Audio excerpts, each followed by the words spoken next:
The Knicks blew out the Celtics in Game 6 to advance to their first conference finals appearance in 25 years. Coincidentally, the city of New York announced plans to update the infrastructure around Madison Square Garden.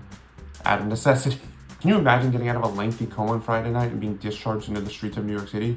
You probably thought we won a world war. And for anyone clowning Knicks fans for partying in the streets after making their first conference final since 2000, do you, or do you not, hate fun? Nikola Jokic only scored 20 points on 9 shots in the Game 7 blowout loss to OKC. Well, yeah, when Alex Caruso is allowed to give you a lap dance on every possession.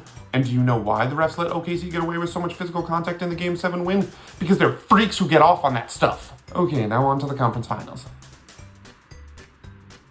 So we all agree the Pacers are making sacrifices to the devil, right? It is honestly both insane and impressive that I had to say goodbye to 2 close friends on Wednesday night who were moving out of the country, and yet the Knicks still managed to seriously compete with that on the kicking me in the gut scale. The Pacers were looking for a strategy to come back from down 15 points in the fourth quarter, and they found one. The answer? Aaron Nesmith turning it to Klay Thompson. And did you see what Tyrese Haliburton did after hitting that crazy shot? Choke sign pointing at Reggie Miller with him in attendance. Oh my god, I call it awesome when players of today recreate the iconic moments from legends of the past. Jason Tatum calls it irony, but whatever. Knicks fans, could have been worse. At least our heartbreak only took 1 bounce, short and sweet. The refs want everyone to stop complaining about the increased physicality in the playoffs. It's the playoffs, okay? You gotta earn it. You gotta earn the right for that championship, so stop complaining about it.